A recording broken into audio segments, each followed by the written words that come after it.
students, I am Swati Rawat, Assistant Professor, IMS Ghaziabad University Courses Campus, and today we will be exploring a topic monetary policy in India. So, before diving into monetary policy of India, we need to understand what is money. So, money is anything which is generally acceptable as a means of payment. Here, generally acceptable is key because people here accept the money in the form of exchanging goods and services, and they believe and trust that other will do the same. Here are some key roles of money. Like medium of exchange, it simplifies our transaction. We are able to purchase goods and services. In unit of account, we are able to measure the value of goods and services in terms of rupees, in 10, 20, and anyone. In store of value, we are able to save money in for the future.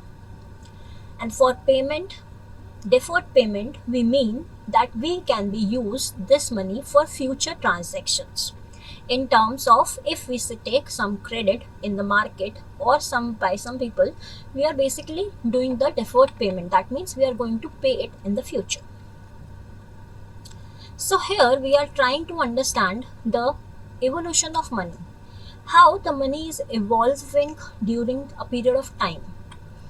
When we started from the barter system and then to metallic, to paper currency, to plastic currency, and now we are majorly relying on electronic form of money. But now there is more addition in this evolution of money, which is the digital as well as the cryptocurrencies. But what is the need of understanding this evolution? It is basically helping us to understand that how we can maintain this evolution as well as how we can trust on the stability that our monetary system is working upon. Here, let's talk about demand for money. Why do people and businesses hold money? So first one is transaction motive. That means we need to purchase goods and services, and as our economy grows, its transaction will also increase, and the transaction leads to more demand in the money. The second one is precautionary motive. That means people are somewhere going to use that money for some unexpected expenses which is going to take place in future. So they used to demand for that also. The next one is a speculative motive. That means here there might be chances of that the people will try to hold money so that they would get some investment opportunities and they will earn interest from that. Now the supply of money. Supply of money can be said as the money which is in circulation at a particular point of time in an economy.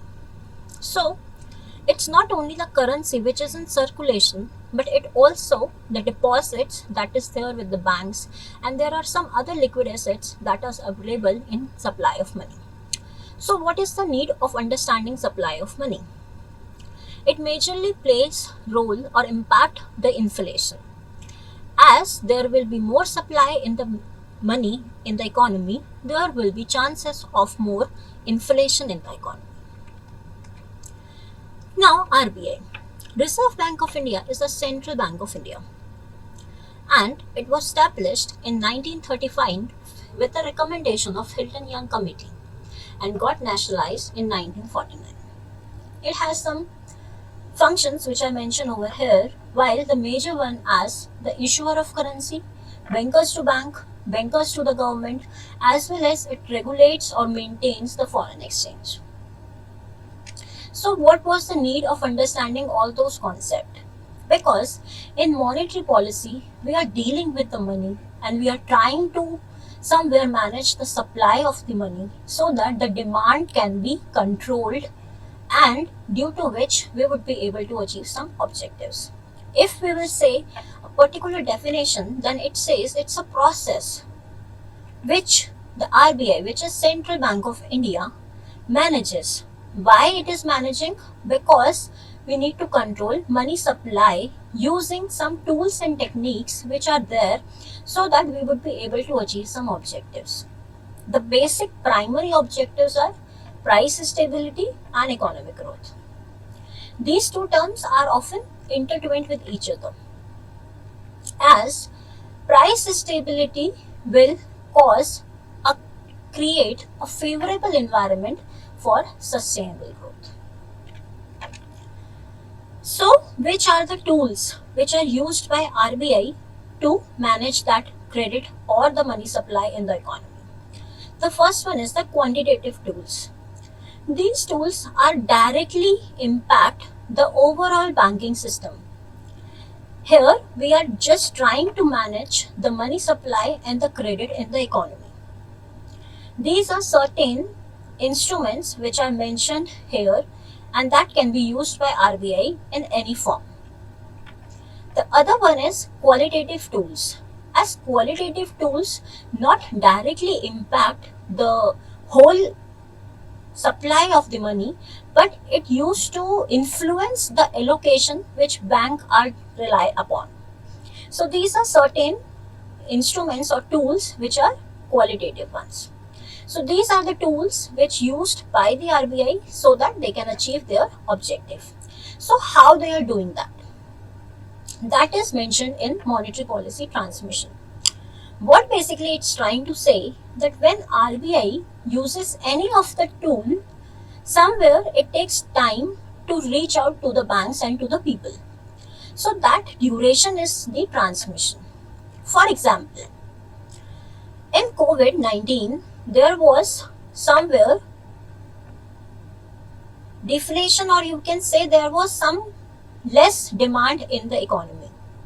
So here what RBI does, they change their repo rate and they decreases it so that they would be supplying or increasing the money supply in the economy. Why they have done that? Because somewhere they are trying to increase the money supply so that the general public or the bank will increase their demand share. And that's how there will be chances of more increase in the GDP or in the employment. And that is how they do that. And when they do this type of work, that is known as the expansionary monetary policy. So whenever the government is decreasing or the bank is decreasing their interest rates for any of the loans or any of the repo rate, you can say, for example, so they are just trying to increase the money supply in the economy, and that is known as expansionary monetary policy. The same happens, but that is known as the contractionary. Under contractionary, what the government or the RBI is trying to do, they are trying to decrease the money supply. How all these decisions coming into place? So for that, India has a specific group which is known as the Monetary Policy Committee. They take these decisions. How? It's a member of 6 members, where the 3 members are from RBI and the 3 members are for independently chosen by the government. They take meeting, and which happens 4 times a year, and they decide on the major policies or the roles what they are going to do under monetary policy. And if there is a tie, then RBI governor is the one who decides that what is going to be there in future. So to conclude, I can say that monetary policy is a very crucial aspect or one of the tools that we use in our economy. It basically promotes price stability, promotes economic growth, and try to balance financial imbalance. So here we need to understand monetary policy. It's important so that RBI would be able to use those instruments and tools so that we would be able to maintain our economic stability. That's all for the session.